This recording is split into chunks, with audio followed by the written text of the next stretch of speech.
Bismillahirrahmanirrahim. Assalamualaikum warahmatullahi wabarakatuh. Berjumpa lagi dengan Pak Tarno dalam pelajaran kimia. Kita akan melanjutkan pembahasan tentang termokimia bagian yang kelima, yaitu menentukan delta reaksi dengan entalpi pembentukan dan energi ikatan. Jika ada reaksi A ditambah B menjadi C ditambah D, diketahui koefisiennya masing-masing A kecil, B kecil, C kecil, dan D kecil, kita diminta menghitung besarnya delta H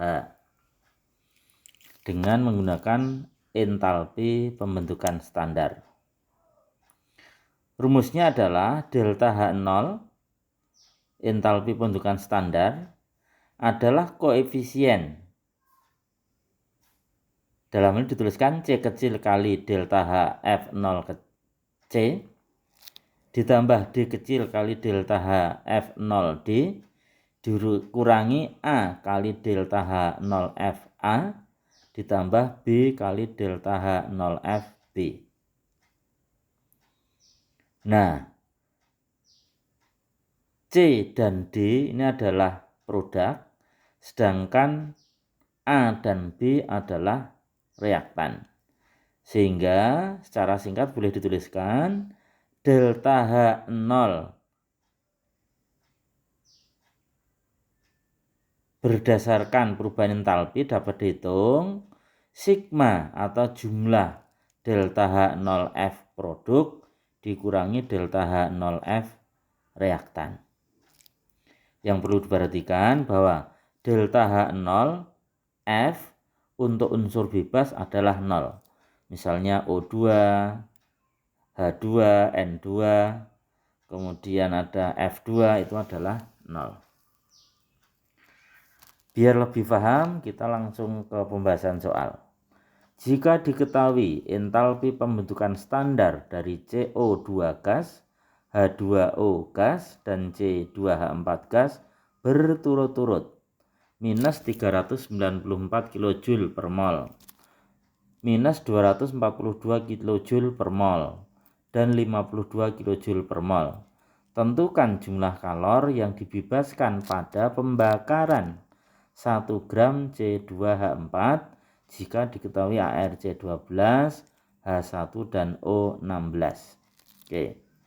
Yang ditanyakan adalah kalor yang dibebaskan pada pembakaran 1 gram C2H4. Nah, pembakaran itu artinya bereaksi dengan oksigen. Maka kita tuliskan reaksinya C2H4 gas ditambah oksigen gas menjadi CO2 gas ditambah H2O. Agar setara, maka O di ruas kiri kita kalikan 3, CO2 di ruas kanan kita kalikan 2, H2O kita kalikan 2, sehingga reaksinya menjadi setara.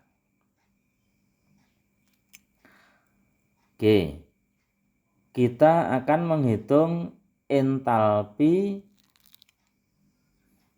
pembakaran dari C2H4.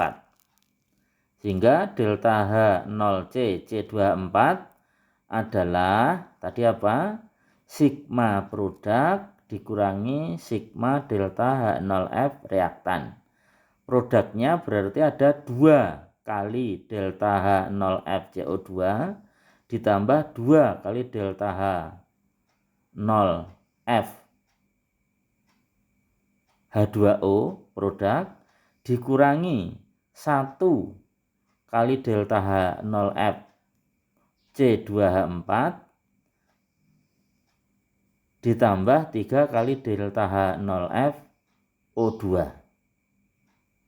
Nah, kita masukkan delta H0F CO2 itu 394, berarti 2 kali min 394 ditambah 2 kali H2O itu min 242 dikurangi 1 kali C2H4 52 ditambah 3 kali lah O2 ini berarti unsur bebas sehingga nilainya 0. Kalau kita hitung 2 kali min 394 ditambah 2 kali min 242 hasilnya minus 788 dikurangi 484 dikurangi 52 sehingga hasil akhirnya minus 1324 kilojoule per mol. Ini masih per mol. Nah, yang dibakar adalah 1 gram C2H4. Maka kita harus menghitung molnya dulu. Mol N sama dengan massa dibagi mR.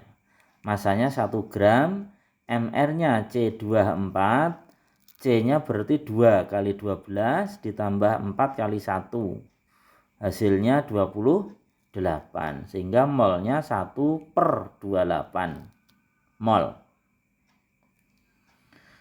Rumusnya kita hitung delta H, karena pembakaran kita tuliskan delta HC sama dengan delta H0 kali N. Delta H0-nya sudah ketemu berapa tadi? Minus 1324 dikalikan molnya 1/28. Kalau kita hitung dengan kalkulator hasilnya minus 47,3 kilojoule. Oke, paham ya? Kita lanjutkan ke penentuan delta H berdasarkan data energi ikatan. Energi ikatan dilambangkan dengan D adalah energi yang diperlukan untuk memutuskan 1 mol ikatan dari suatu molekul dalam wujud gas. Jadi untuk memutuskan 1 mol ikatan dalam wujud gas.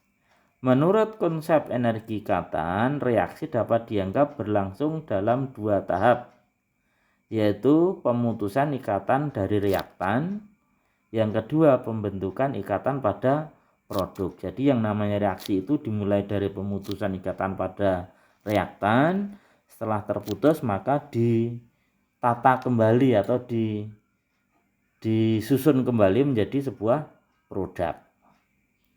Oleh karena itu, perubahan entalpi reaksi dapat dirumuskan delta H sigma D yang diputus dikurangi sigma D yang terbentuk. Yang diputus adalah reaktan, yang dibentuk adalah produk, sehingga delta H 0 sama dengan sigma D reaktan dikurangi sigma D produk. Agar lebih paham, mari kita lihat contoh soalnya.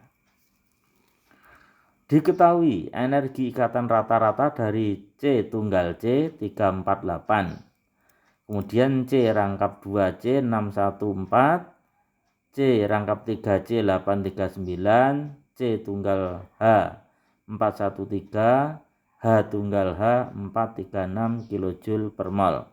Tentukan perubahan entalpi dari reaksi C2H2 gas ditambah 2H2 gas menjadi C2H6 gas. Kita lihat reaksinya sudah setara ya. C kiri 2, C kanan 2, H kiri 2 ditambah 2 kali 2 4, 6, yang kanan 6, berarti sudah setara. Nah, agar jelas ikatannya, maka di sini dari rumus struktur, rumus molekul, kita buat rumus strukturnya dulu. Kita perlihatkan ikatan-ikatannya, sehingga C2H2 itu berarti C-nya ada 2, H-nya ada 2. Sementara C itu tangannya kan 4. C itu tangannya berapa? 4. Sehingga bisa kita tuliskan C rangkap 3 C, terus kanan kiri ada H. Ini masuknya golongan alkuna CnH2n min 2. Jadi C rangkap 3 C, kemudian nyambung ke C tunggal H. ditambah H2. H2 itu berarti H tunggal H. Jumlahnya ada 2. Menjadi C2H6. Berarti C-nya ada 2, H6. C-nya adalah tunggal. C tunggal C. Kemudian ada 6C tunggal H. Nah, kita hitung. Untuk yang di ruas kiri atau reaktan, ada ikatan C rangkap 3C sebanyak 1. Maka kita hitung 1C rangkap 3C itu 839. 1 kali 839 hasilnya 839 tetap. Kemudian ada C tunggal H, jumlahnya 2. Berarti 2 kali 413 hasilnya 826. Kemudian ada H tunggal H, jumlahnya 2. Sehingga 2 kali 436 hasilnya 872. Kalau kita jumlahkan maka akan menjadi sigma D reaktan. Jumlahnya adalah 2537 kilojoule. Kemudian yang di produk sebelah kanan ada 1 C tunggal C. C tunggal C yang di tengah nih, 1 C tunggal C. Berarti 1 kali C tunggal C itu 348. Hasilnya tetap 348. Kemudian ada 6 C tunggal H. Ada C tunggal H, C tunggal H, C tunggal H. Jumlahnya ada 6.